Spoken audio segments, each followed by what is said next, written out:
ಈ ಸಂದರ್ಶನದಲ್ಲಿ ನಮ್ಮ ಜೊತೆ ಮುಧೋಳ್ ತಾಲೂಕು ಕೌನ್ಸಿಲರ್ ಆದ ಶ್ರೀ ಆನಂದ್ ಲಕ್ಷ್ಮಣ್ ಚೌಹಾಣ್ ಅವರು ನಮ್ಮ ಉಪಸ್ಥಿತಿಯಲ್ಲಿದ್ದಾರೆ. ಇವರಿಗೆ ನಮ್ಮ politicianinIndia.com ಆನ್ಲೈನ್ ಮೀಡಿಯಾ ಪರವಾಗಿ ಆರ್ಥಿಕ ಸ್ವಾಗತ ಸರ್. ನಮ್ಮ ಈ ರಾಜಕೀಯ ಕ್ಷೇತ್ರಕ್ಕೆ ಯಾವಾಗ ಹೇಗೆ ಪ್ರವೇಶ ಮಾಡಿದ್ರಿ?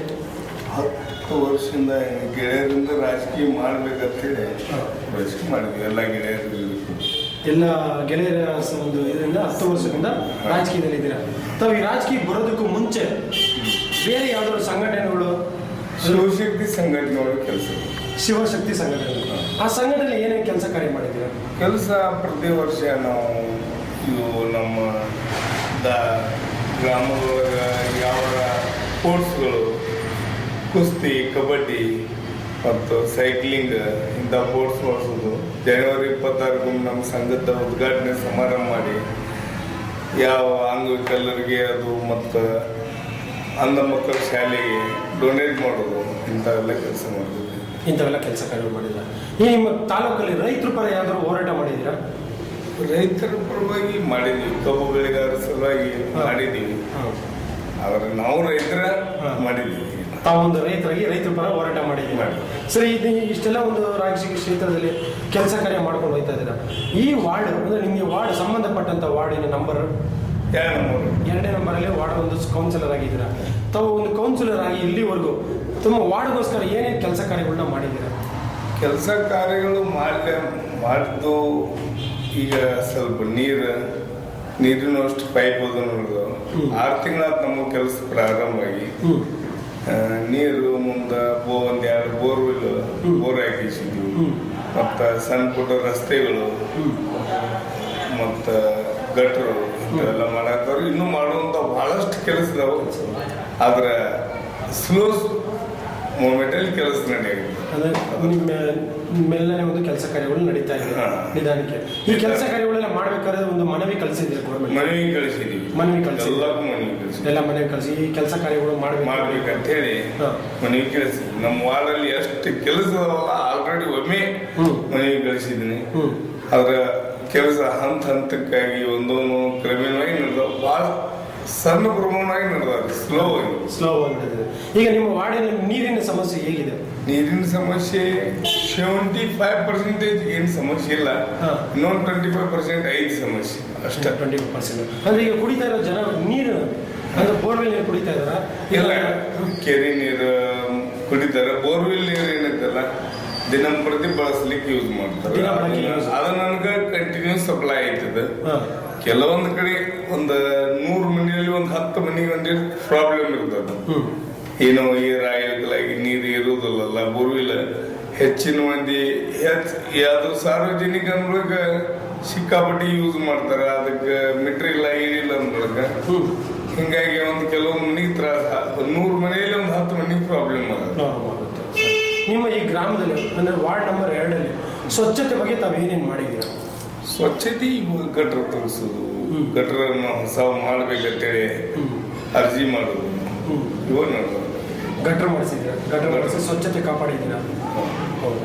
ನಿಮ್ಮ ವಾರ್ಡ್ನಲ್ಲಿ ಒಂದು ಶೌಚಾಲಯ ಬಗ್ಗೆ ಏನಾದ್ರು ತಲೆಗೆಡಿಸ್ಕೊಂಡಿದ್ದೀರಾ?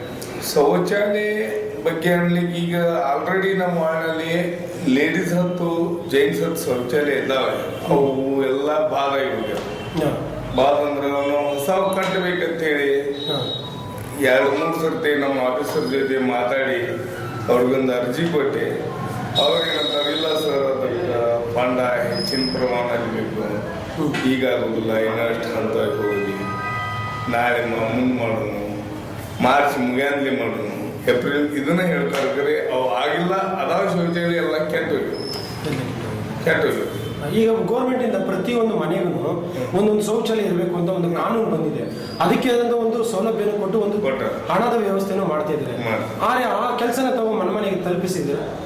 ಮನೆಗೆ ತಲುಪಿಸಕ್ರೆ ಅವು ಎಲ್ಲ ಈಗೇನೈತೆಲ್ಲ ನಮ್ಮ ಏರಿಯಾ ಒಳಗ ಕೆಲವೊಂದು ಮನೆಗೆ ಹೆಚ್ಚಾಗಿ ಎಲ್ಲ ಮನೆಗೆ ಅದಾವ. ಆದ್ರೆ ಹಂಗೆ ಗೌರ್ಮೆಂಟ್ ಶೌಚಾಲಯ ತಗೊಂಡು ಕಟ್ಟುವಂತ ಇದಿಲ್ಲ. ಅವಶ್ಯಕತೆ ಇದ್ದ ಮನೆಗಳು ಭಾಳ ಕಡಿಮೆ ಅದಾವ ನಮ್ಮ ವಾರ್ಡ್ನಲ್ಲಿ. ಹಂಗೆ 1-2 ಮನೆಗೆ ಇದ್ದಿದ್ದಕ್ಕೆ ಆಲ್ರೆಡಿ ಅರ್ಜಿಯಾಗಿ ಮಾಡ್ಯಾರ ಅಂತ. ಅದರ ಪ್ರತಿಯೊಂದು ಮನೆ ಗೋರ್ಮೆಂಟ್ ಸೌಕರ್ಯ ತಗೊಂಡ ಮಾಡ್ಬೇಕು ಅಂತ ನಮ್ಮಲ್ಲಿ ಬಹಳಷ್ಟು ಮನೆಗಳು ಗೌರ್ಮೆಂಟ್ ಇಂದ ಒಂದು ಬಾತ್ರೂಮ್ ಒಂದು ಶೌಚಾಲಯ ಕಟ್ಟಕ್ಕೆ ಇಷ್ಟು ಹಣ ಅಂತ ಬಿಡುಗಡೆ ಮಾಡಿದೆ. ಅಷ್ಟು ಹಣ ಬಿಡುಗಡೆ ಮಾಡಿರುವಂತ ಹಣನ ಈಗ ಗೌರ್ಮೆಂಟ್ ಇಂದ ಭಾರತ ಸರ್ಕಾರದಿಂದ ಬರುತ್ತೆ, ನಿಮ್ಮ ವಾರ್ಡ್ ಅಲ್ಲಿ ಇಷ್ಟು ಶೌಚಾಲಯ ನಿರ್ಮಿಸಬೇಕು ಅಂತ. ಅಷ್ಟು ಶೌಚಾಲಯಕ್ಕೆ ಇಷ್ಟು ಹಣ ಬಿಡುಗಡೆ ಆಗುತ್ತೆ. ಆ ಬಂದಂತ ಹಣನ ತಾವು ಶೌಚಾಲಯ ನಿರ್ಮಾಣ ಮಾಡಿದ್ರಿ? ಇನ್ನೇ ಇಲ್ಲ, ಇನ್ನ ಮಾಡಿಲ್ಲ. ಇನ್ನು ಆ ರೀತಿ ಯಾವುದೋ ಒಂದು ಹಣ ಬಿಡುಗಡೆ ಆಗಿಲ್ಲ. ಆಗಿಲ್ಲ. ಆದ್ರೆ ಒಂದ್ 2-3 ಅರ್ಜಿ ಕೊಡ್ಸಿದೀವಿ, ಅವನು ಮಾಡಿ ಕೊಡ್ತೀವಿ ಅಷ್ಟೇ, ಮಾಡಿ ಕೊಡ್ತೀವಿ ಅಂತ ಹೇಳಿದ್ದಾರೆ. ಅದನ್ನ ತಾವು ಇನ್ನೂ ವೇಟ್ ಮಾಡ್ತಾ ಇದ್ದೀರಾ? ವೇಟ್ ಮಾಡ್ತಾ ಇದ್ದೀರಾ. ಸರಿ, ತಾವು ಇಷ್ಟೆಲ್ಲ ಕೆಲಸಗಳು ಮಾಡ್ತಾ ಇದ್ದೀರಾ. ಈ ಇಷ್ಟೊಂದು ರಾಜಕೀಯದಲ್ಲಿ ಕೆಲಸ ಮಾಡೋದಕ್ಕೆ ಆಗಲಿ, ಒಂದು ಜನಗಳ ಸೇವೆ ಮಾಡೋಕ್ಕೆ ನಿಮಗೆ ಪ್ರೋತ್ಸಾಹ ಕೊಟ್ಟರೆ ಯಾರಾದ್ರೂ ನಿಮ್ಮ ಸಮಾಜದಲ್ಲೇ ಆಗಲಿ, ನಿಮ್ಮ ಕುಟುಂಬದಲ್ಲೇ ಆಗಲಿ, ನಿಮ್ಮ ಒಂದು ರಾಜಕೀಯದಲ್ಲಿ ಆಗಲಿ, ಯಾರು ನಿಮಗೆ ಪ್ರೋತ್ಸಾಹ ಕೊಟ್ಟರು? ಗೆಳೆಯರ ಪ್ರೋತ್ಸಾಹ, ಎಲ್ಲ ಬಂಧು ಮಿತ್ರರೇ ಪ್ರೋತ್ಸಾಹ ಕೊಟ್ಟಿದ್ದಾರೆ. ರಾಜಕೀಯದಲ್ಲಿ ನಮ್ಮ ಗೆಳೆಯ ಹೋಗಲಿ ಅಂತೇಳಿ ಎಲ್ಲರೂ ಗೆಳೆಯರು ಪ್ರೋತ್ಸಾಹ ಕೊಟ್ಟು ನನ್ನ ಈ ಸ್ಥಾನಕ್ಕೆ ಕೌನ್ಸಿಲರ್ ಮಾಡಿ, ಅವ್ರು ಕಾಂಗ್ರೆಸ್ ಒಳಗಿದ್ರು ನಾ ಯಾವ ಪಕ್ಷಕ್ಕೆ ಹೋಗಿಲ್ಲ ಆ ಪಕ್ಷಕ್ಕೆ ನಿಂತು ಎಲ್ಲರೂ ಹೆಲ್ಪ್ ಮಾಡಿ ನನ್ನನ್ನು ಒಟ್ಟು ಬೆಳೆಸ್ಬೇಕಂತ ಗೆಳೆಯರಿಂದನೇ ಬೆಳೆದ. ಗೆಳೆಯರಿಂದನೇ ತಾವು ಒಂದು ಬೆಳೀತಾ ಇರೋದು. ಸರಿ, ಈ ಒಂದು ವಾರ್ಡಿನ 2 ತಮ್ಮ ಒಂದು ವಾರ್ಡ್ 2 ನಂಬರ್ ಸಂಖ್ಯೆ, ಆ ಸಂಖ್ಯೆಯಲ್ಲಿ ಇನ್ನೂ ಏನೇನು ಕೆಲಸ ಕಾರ್ಯ ಅಭಿವೃದ್ಧಿನ ಮಾಡಬೇಕು ಅನ್ನೋ ಒಂದು ಮನಸ್ಸಲ್ಲಿ ಆಸೆ ಆಕಾಂಕ್ಷೆ ಇಟ್ಕೊಂಡಿದ್ರು? ಕೆಲಸ ಅಂದರೆ ನಮ್ಮಲ್ಲಿ ಮೊದಲನೇದಾಗಿ ಅಂಗನವಾಡಿ ಕೇಂದ್ರ ಇಲ್ಲ. ಅಂಗನವಾಡಿ ಕೇಂದ್ರ ನಮ್ಮ ವಾರ್ಡಲ್ಲಿ ಒಂದು ಸಮುದಾಯ ಭವನ ಇಲ್ಲ. ಮುಂದೆ ನಮ್ಮಲ್ಲಿ ಒಂದು ಕೆಟ್ಟ ಒಂದು ಸರ್ಕಾರದಾದಂಥ ಒಂದು ಜಾಗ ಇದೆ, ಅದೆಲ್ಲ ಗಲೀಜಾಗಿ ಎಷ್ಟೋ 20 ವರ್ಷದಿಂದ ಅದು ಹಂಗ ಬಿದ್ದು ಇಡೀ ಮೂರು ಸಿಟಿ ಒಳಗೆ ನಡೋದು, ಅದೆಲ್ಲ ಕೊಳಚಿ ನೀರು ನಿಂತು ಒಂಥರ ಇದನ್ನಾಗೈತಿ. ಅದನ್ನೊಂದು ಒಳ್ಳೆ ಇದನ್ನು ಮಾಡಿ ಅಲ್ಲಿಂದ ಗಾರ್ಡನ್ ತರ ನಿರ್ಮಾಣ ಮಾಡಬೇಕು ಅನ್ನೋದು ಭಾಳ ಆಸೆ ಐತಿ ನಮ್ಗೆ. ಗಾರ್ಡನ್ ಮಾಡಬೇಕು ಅಂದ್ರೆ ನಮ್ಮ ಮನೆ ಒಳಗೆ ಅದೊಂದು ಸ್ವಚ್ಛತೆ ಜಾಗ ಆಗೈತಿ. ಅಲ್ಲಿ ಶೌಚಾಲಯ ರಸ್ತೆ ಇರೋ ಜಾಗದಲ್ಲಿ ಮೊದಲ ಶೌಚಾಲಯ ಕಟ್ಟ್ಯಾರ, ಶೌಚಾಲಯ ಜಾಗ ಉಪ್ಪನ ಇಟ್ಟಾರ.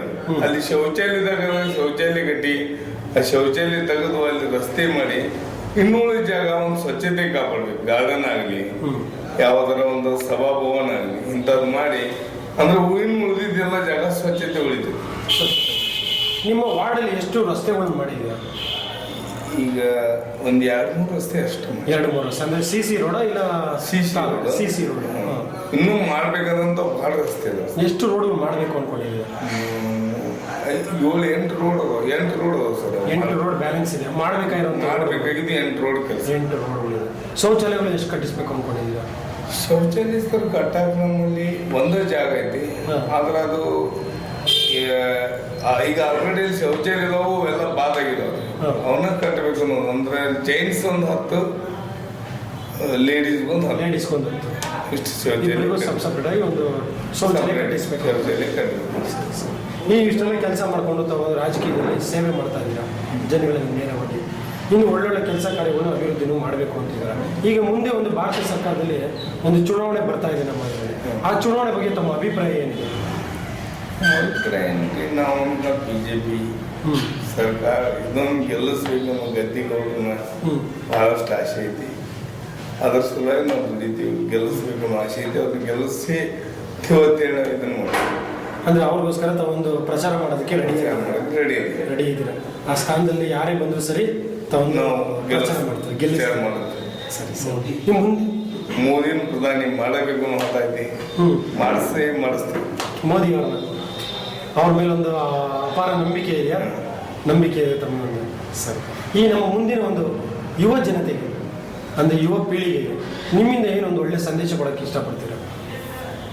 ಒಂದು ಒಳ್ಳೆ ಸಂದೇಶ, ಒಂದು ಒಳ್ಳೆ ವಿಷಯ ಅಂದ್ರೆ ಯುವ ಪೀಳಿಗೆ ಹುಡುಗರು, ವಯಸ್ಸಿನ ಹುಡುಗರು ಇರ್ತಾರಲ್ವಾ, ಅವ್ರಿಗೆಲ್ಲ ಏನೋ ಒಂದು ಒಳ್ಳೆ ಮಾತಾಡೋಕ್ಕೆ ಇಷ್ಟಪಡ್ತೀರಾ? ಒಳ್ಳೆ ಮಾತಂದ್ರೆ ನಾವು ನೋಡ್ರಿ, ಯಾವ ಕೋಮಗಲಿಗಳಿಗೆ ಯುವಕರು ಹೋಗ್ಬಾರ್ದು. ಒಳ್ಳೆ ಒಂದು ನಮ್ಮ ಸಮಾಜಕ್ಕೆ 4 ಜನರಿಗೆ ಬೇಕಾಗಿ ಹೋಗುವಂತ ಕೆಲಸ ಮಾಡಬೇಕು ಯುವಕರೆಲ್ಲ. ಸುಮ್ಮನೆ ಅದು ಇದು ಅಂತೇಳಿ ಅಂತ ಮಂಡ ಸಾವರಿ ಮಾಡ್ಕೊಂಡು ಹೋಗುದು ಒಳ್ಳೇದು. ಯಾವುದೋ ಕೆಲಸ ಕಾರ್ಯ ಒಳಗನ ಭಾಗಿರ್ಬೇಕು, ದುಷ್ಟ ಚಟ ಮಾಡಬಾರ್ದು ಯುವಕರು.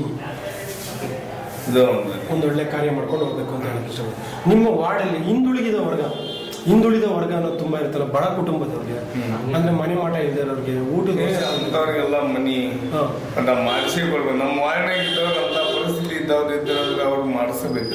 ಎಷ್ಟು ಮನೆಗಳು ಮಾಡಿಸ್ಕೊಟ್ಟಿದ್ದೀವಿ ಇವತ್ತು? ಇಲ್ಲ, ಈಗಿನ ಇನ್ನೂ ಯಾರಿಗೂ ಮಾಡಿಕೊಟ್ಟಿಲ್ಲ.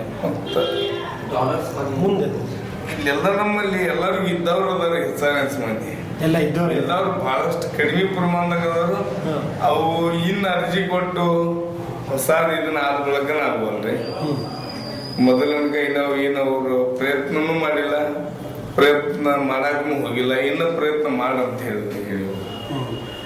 ಯಾಕಂದ್ರೆ ಒಮ್ಮೆ ಸರ್ಕಾರಕ್ಕೆ ಈಗ ಒಂದು ಮನಿ ಕೊಡ್ಬೇಕಾತಂದ್ರೆ ಕಮ್ಮಿ ಅಂದ್ರೆ ಒಂದು 4-5 ವರ್ಷ ಹೋಗ್ತೈತೆ. ಅರ್ಜಿ ಕೊಟ್ಟು ಅದು ಇದನ್ನಾಗಿ ಶಾಂಕ್ಷನ್ ಆಗಿ ಮುನ್ಸಿಪಾಲಿಟಿ ಜಾಗ ತಗೊಂಡು ಮನಿ ಕಟ್ಟಿ ಕೊಡ್ಬೇಕಾದ್ರೆ ಒಂದು 4-5 ವರ್ಷ ಹೋಗ್ತೈತೆ.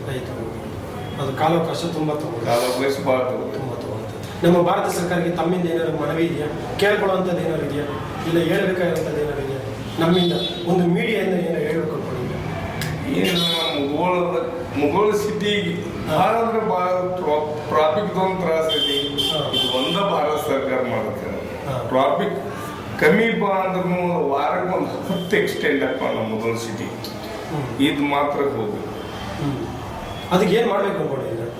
ಏನಿಲ್ಲ, ಬೈಪಾಸ್ ರಸ್ತೆ ಮಾಡ್ತೀವಿ ಅಂತ ಹೇಳಿದೆಲ್ಲ ಆಲ್ರೆಡಿ ತಯಾರಾಗೈತಿ. ಅದ್ರ ದಿನ ಏನು ಪ್ರಯೋಜನ ಇಲ್ಲ, ಏನೂ ಇಲ್ಲ ಅದೊಂದ ಮಾಡೋದು. ಮುಧೋಳದಲ್ಲಿ ಅದೊಂದು ದೊಡ್ಡ ದುರಂತ ಅಂದ್ರೆ, ಯಾಕಂದ್ರೆ ದಿನ ಒಂದು 25,000ಗಿಂತ ಹೆಚ್ಚು ವೆಹಿಕಲ್ ಅಡ್ಡಾಡ್ತಾವ ಸಿಟಿಯಲ್ಲಿ. ಅಡ್ಡಾಡಿದ್ರೆ ಇದರಲ್ಲಿ ಇವತ್ತು ಎಕ್ಸ್ಟೆಂಟ್ ಆಗಿದ್ದ ದಿವ್ಸ ಇಲ್ಲ ಅನ್ನಂಗಿಲ್ಲ. ಮುಧೋಳದಾಗ ಇವತ್ತು ಎಕ್ಸ್ಟೆಂಟ್ ದಿವ್ಸ ಆಗಿಲ್ಲ ಅನ್ನೋಂಥ ದಿವ್ಸನೇ ಇಲ್ಲ. ಇವತ್ತಾಗಲಿಲ್ಲ ಅಂದ್ರೆ ನಾಳೆ ಹೇಳಕ್ಕ ಇಂಥ ಪರಿಸ್ಥಿತಿ ಐತಿ ಮುಧೋಳ. ಅದಕ್ಕೆ ಇದು ಮಾತ್ರ ನಮ್ಮ ಸಿಟಿ ಮೊದಲನೇ ಪ್ರಾಬ್ಲಮ್. ಟ್ರಾಫಿಕ್ ಬಗೆಹರಿಸಬೇಕು. ಬಹಳಷ್ಟು ತ್ರಾಸ ಅಂದ್ರೆ ಮುಧೋಳದಲ್ಲಿ ಇದು ಒಂದೇ ಒಂದು ದೊಡ್ಡ ಸಮಸ್ಯೆ. ನೀವು ನೀರಿಂದು ಭಯಂಕರ ತ್ರಾಸಿತ್ತು, ಅದು ಅನುಕೂಲ ಆಯ್ತು. ಅನುಕೂಲ ಆಯ್ತು ಅಂದ್ರೆ ಪ್ರಾಜೆಕ್ಟ್ ನಡೆದ ಆಗಿದಂಗ ಡ್ರೈನೇಜ್ ಇದು ಆಯ್ತು. ಬೈಪಾಸ್ ಮಾತ್ರ ಆಗಿಲ್ಲ. ಬೈಪಾಸ್ ಆಯ್ತು ಸಿಟಿಗೆ ತ್ರಾಸ ಒಂದು ದೊಡ್ಡ ಸಮಸ್ಯೆ ಇದೆ. ಬೈಪಾಸ್ ಅಂದ್ರೆ ಎಲ್ಲ ಸಮಸ್ಯೆಗಳು ಬಗೆಹರಿಯುತ್ತಾರೆ. ಈ ರೀತಿ ಎಲ್ಲ ನಿಮ್ಮ ರಾಜಕೀಯದ ಚಟುವಟಿಕೆಗಳನ್ನು ನಮ್ಮೊಂದಿಗೆ ಹಂಚಿಕೊಂಡಿದ್ದೀರಾ. ಈ ಸಂದರ್ಶನದಲ್ಲಿ ನಮ್ಮ ಜೊತೆ ಮುಧೋಳ ತಾಲೂಕು ಕೌನ್ಸಿಲರ್ ಆದ ಆನಂದ್ ಲಕ್ಷ್ಮಣ್ ಚೌಹಾಣ್ ಅವರು ನಮ್ಮ ಉಪಸ್ಥಿತಿಯಲ್ಲಿದ್ದು ಅವರ ವಾರ್ಡಿನ ಸಮಸ್ಯೆಗಳು ಹಾಗೂ ಕೆಲಸ ಕಾರ್ಯಗಳನ್ನು ಮುಂದೆ ಮಾಡಬೇಕೆಂದುಕೊಂಡಿರುವ ಅಭಿವೃದ್ಧಿ ಕಾರ್ಯಗಳನ್ನು ನಮ್ಮ ಒಂದಿಗೆ ಹಂಚಿಕೊಂಡಿದ್ದಾರೆ. ಇವರಿಗೆ ನಮ್ಮ politicianinIndia.com ಆನ್ಲೈನ್ ಮೀಡಿಯಾ ಪರವಾಗಿ ಆರ್ಥಿಕ ಅಭಿನಂದನೆಗಳು.